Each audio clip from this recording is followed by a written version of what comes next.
I promised, some years ago I made a wager, and I promised to report before the lunch how the wager was coming out. And I've been doing that regularly, but it seems appropriate, since it's developed this far, to point out a rather obvious lesson, which was what I hoped to drive home to some degree by offering to make the wager originally. Incidentally, when I offered to make the wager, namely that somebody could pick out 5 hedge funds and I would take the unmanaged S&P index used by Vanguard Fund, and I would bet that over a 10-year period that the unmanaged index would beat these 5 funds that were all being managed, presumably. They could pick any 5 funds that were managed by people who were charging incredible sums to people because of their supposed expertise. And fortunately, there's an organization called, or at least if you go to the internet, if you put in longbets.org, it's a terribly interesting website. You can have a lot of fun with it because people take the opposite side of various propositions that have a long tail to them and make bets as to the outcome, and then they both each side gives their reasons. And you can go to that website and you can find bets about, what population will be doing 15 years from now, or all kinds of things. And our bet became quite famous on there. And a fellow I like, who I didn't know before this, Ted Seides, bet that he could pick out 5 hedge funds. These were funds of funds. In other words, there was one hedge fund at the top, and then that manager picked out who he thought were the best managers underneath, and then bought into these other funds in turn, so that the 5 funds of funds represent maybe 100 or 200 hedge funds underneath. Now, bear in mind that the hedge fund, the fellow making the bet, was picking out funds where the manager on top was getting paid perhaps 0.5% a year plus a cut of the profits for merely picking out who he thought were the best managers underneath, who in turn were getting paid maybe 1.5% or 2% plus a cut of the funds on profits. But certainly the guy at the top was incentivized to try and pick out great funds, and at the next level, those people were presumably incentivized too.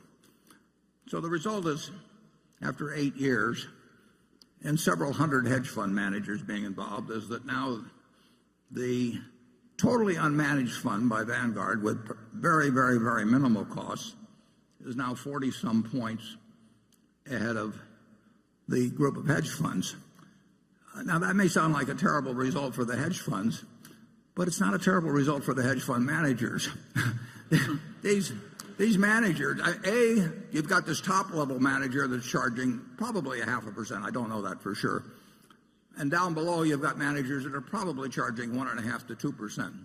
So if you have a couple percentage points sliced off every year, that is a lot of money.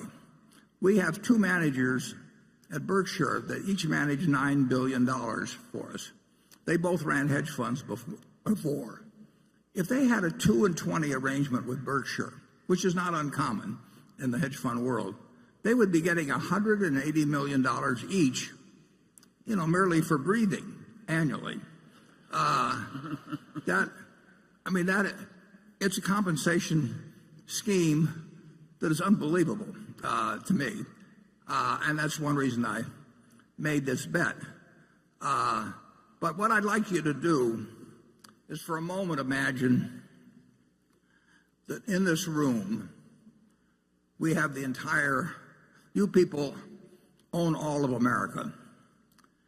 That all the stocks in America are owned by this group. You are the Berkshire 18,000 or whatever it is that have somehow managed to accumulate all the wealth in the country. And let's assume we just divide it down the middle. And on this side, we put half the people, half of all the investment capital in the world, and that capital is what a certain presidential candidate might call low energy. In fact, they have no energy at all. They buy half of everything that exists in the investment world, 50%, everyone on the side. And so now half of it is owned by these no energy people. They don't look at stock prices. They don't turn on business channels. They don't read the Wall Street Journal. They don't do anything. They are a slovenly group that just sits for year after year after year owning half of the country, half of America's business. Now, what's their result going to be? Their result is going to be exactly average as how American business does, because they own half of all of it.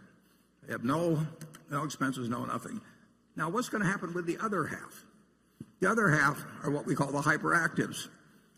And the hyperactives, their gross result is also going to be a half, right? They can't, the whole has to be the sum of the parts here, and this group by definition can't change from its half of the ultimate investment results. This half is going to have the same gross results. They're going to have the same results as the no energy people, and they're also going to have terrific expenses because they're all going to be moving around, hiring hedge funds, hiring consultants, paying lots of commissions and everything. And that half as a group has to do worse than this half. The people who don't do anything have to do better than the people that are trying to do better. I mean, that's simple. And I hoped through making this bet to actually create a little example of that. But that offer was open to anybody. And I would make incidentally the same offer now, except being around in 10 years to collect gets a little more problematic as we go through life.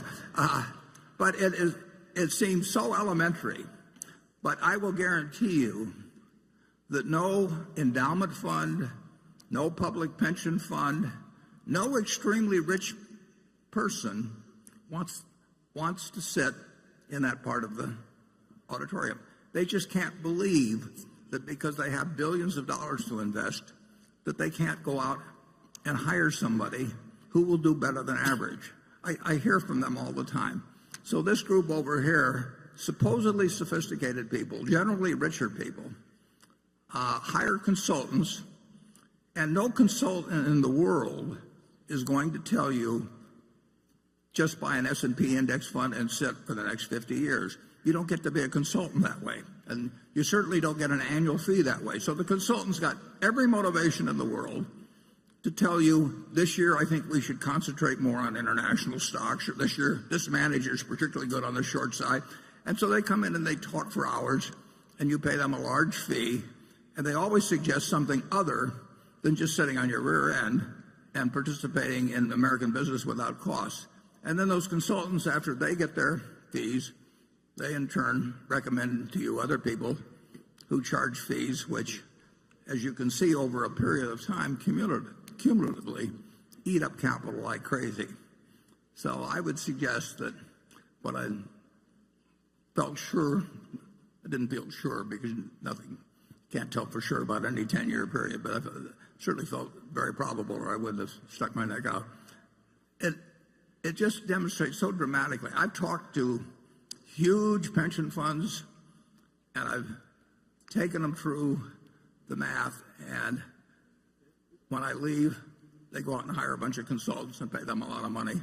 And it's just unbelievable. And the consultants always change the recommendations a little bit from year to year. They can't change them 100% because then it didn't look like they knew what they were doing the year before. So they tweak them from year to year, and they come in, and they have lots of charts and PowerPoint presentations, and they recommend people who in turn are going to charge them a lot of money, and they say, well, you can only get the best talent by paying 2 and 20 or something of the sort.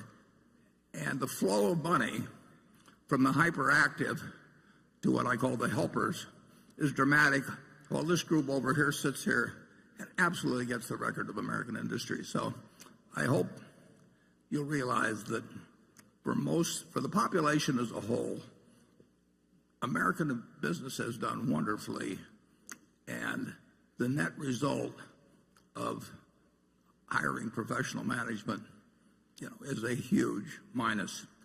And at the bookstore, we have a little book called Where Are the Customer's Yachts?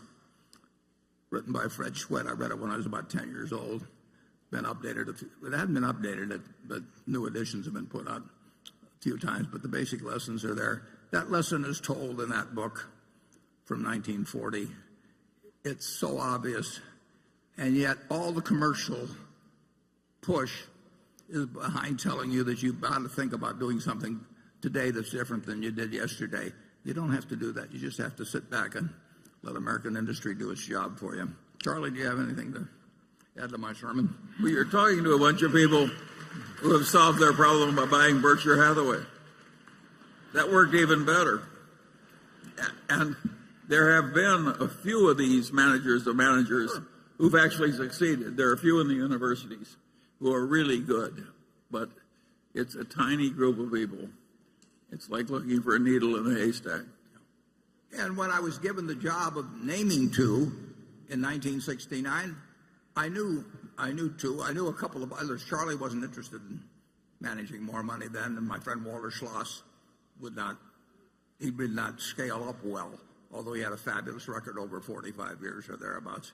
But that was all I could come up with at that time, and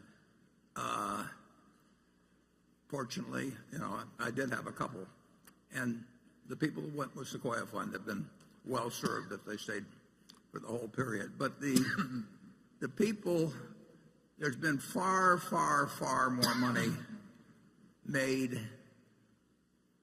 by people in Wall Street through salesmanship abilities than through investment abilities. There are a few people out there that are going to have an outstanding investment record, but there are very few of them, and the people you pay to have identify them don't know how to identify them, and they do know how to sell you, and that's my message. We'll come back at 1 o'clock. Thanks.